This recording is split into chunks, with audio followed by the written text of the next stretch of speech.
Let's take some time today to examine some details related to playing crash cymbals in band and orchestra.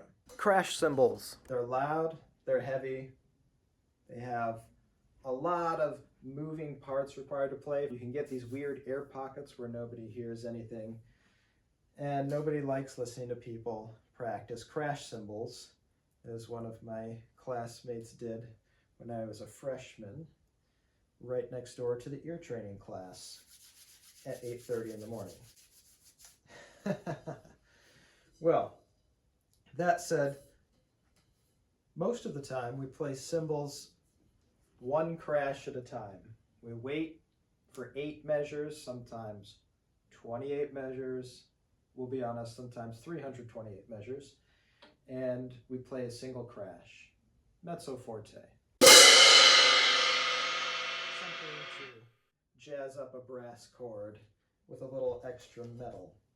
But other times we have to play a march, something that requires us to have a lot of dynamic nimbleness. I'm not sure the right word there.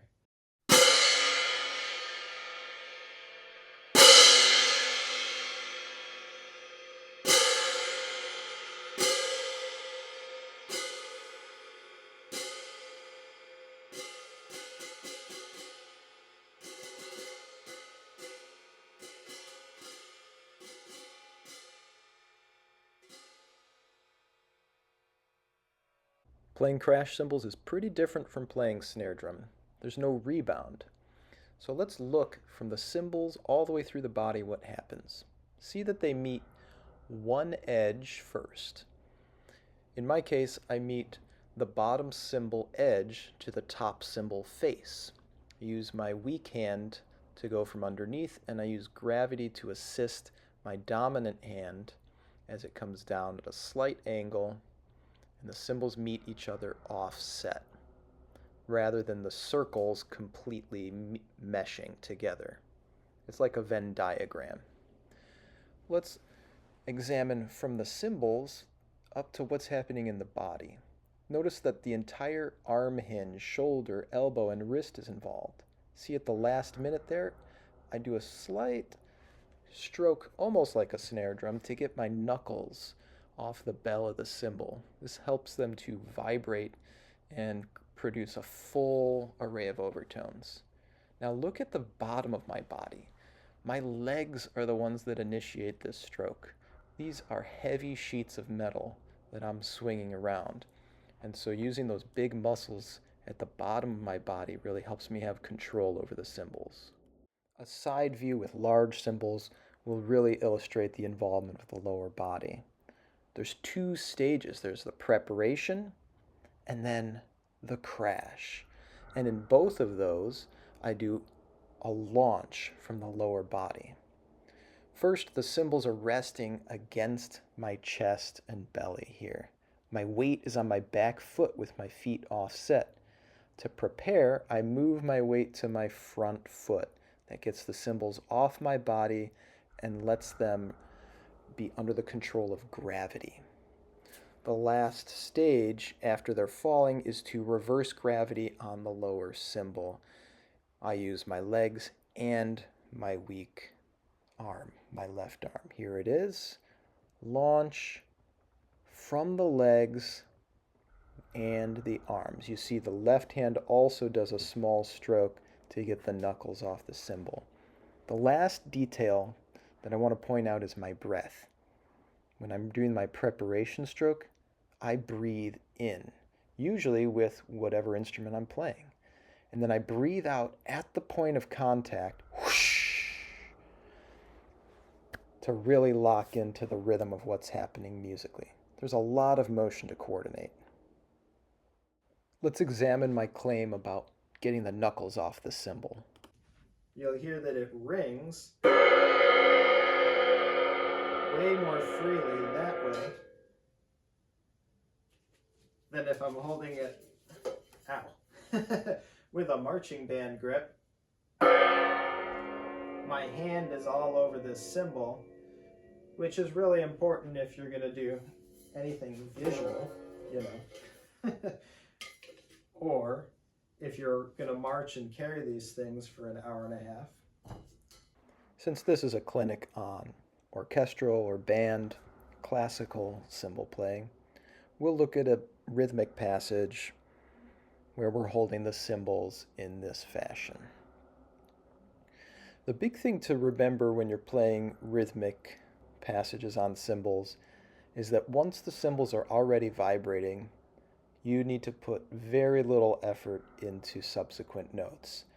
They're already in motion. You really just need to touch them together unless you're going to do an accented note. There's a couple accents coming up here in the slow motion video.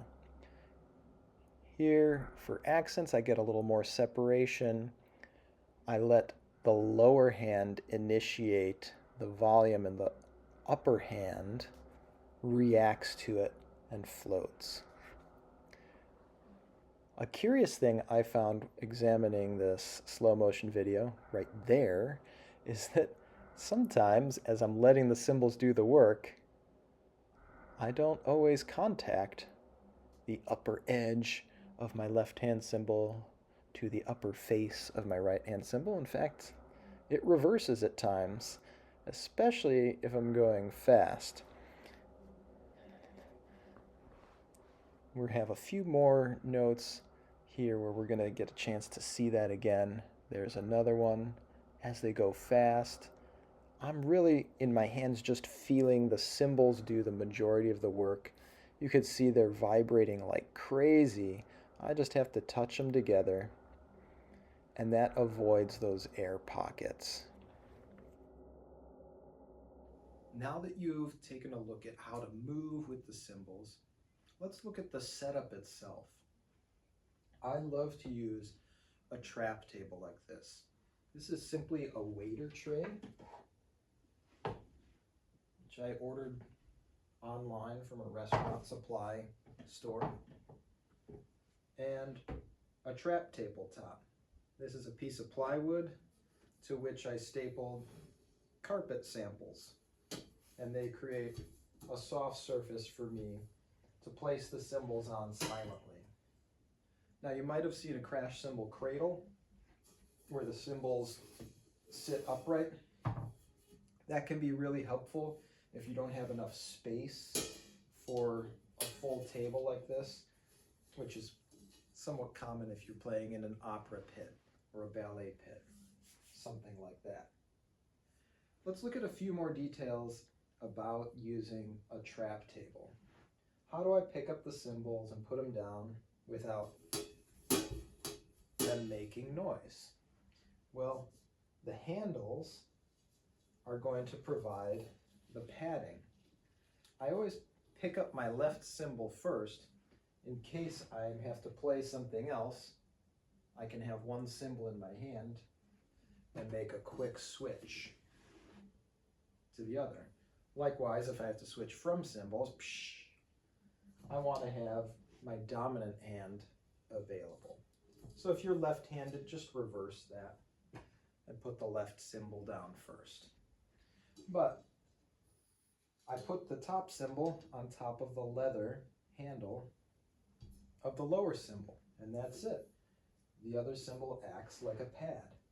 I can pick these up without making too much noise, rest them on the table until I'm ready to play, and then I'm going to back up from this table so that I have a lot of room to maneuver. This means I got to know the music pretty well because it's going to be sitting far away from me. I don't want to be sitting this close trying to read the music.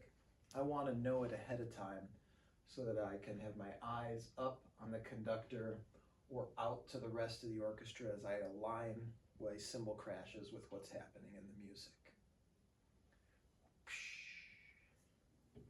I like having a trap table because it gives me the option of having multiple cymbals.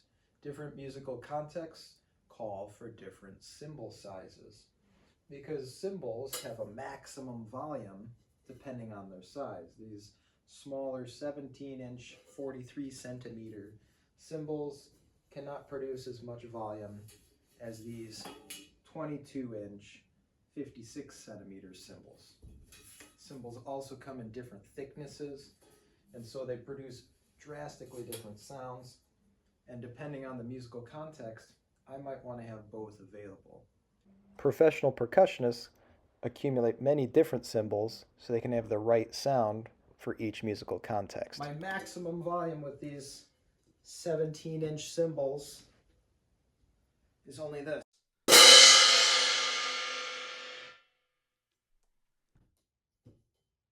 But I'm going to sound puny next to those 4 trombones and tuba player blasting away on that note. So I'm going to need something bigger. Something to ramp up the energy of the orchestra. So you've got to compete with these things here. Which brings me to my next point. Because so many big muscles are involved and they're so heavy, it's really important to try to warm up before we're playing cymbals, especially as we get older and our muscles don't work the same way. However, people don't like to listen to crash cymbals being practiced or warmed up. So there's a few things we could do. If we really need to let loose, we could find a place away from the rest of the orchestra and arrive early and really get our muscles going. But if that's not an option, here's a few exercises you could do to get those muscles going. My old teacher, Eric Milstein, at Lyric Opera Chicago, showed me this exercise where you get your arms used to the weight of the cymbals. The goal here is to feel where the cymbals come together, because it's not where our hands would come together, and the shape of the cymbals. Can we bring them together silently and pull them apart? This gets the big muscles moving. To this, I would add squats. They're helpful, especially offset, or I guess that would kind of be lunges or something along those lines. But getting those big muscles going can really help us warm them up before we play. I'll even do air cymbals to the point of playing, but not actually playing, to get myself warmed up without damaging the ears of my colleagues in the orchestra. You now have enough information after watching this video to go in the practice room and figure out how your body is going to make sense of all these details and produce a beautiful crash. Please don't practice crash cymbals for more than 20 minutes. Probably more like 10 to 15 minutes, because they're very heavy. They leave dents in my fingers when I play them for too long. And when you're done playing, massage those index fingers. They hold a lot of weight.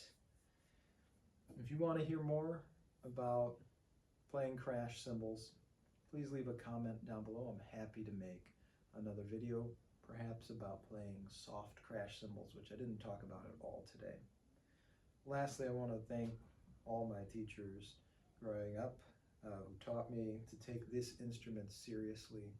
And I'm wearing this sweatshirt today in honor of the first teacher who inspired me to take these really seriously, Keith Aleo, who was my teacher at Interlochen Arts Festival in the summer back in 2005, more than 20 years ago now.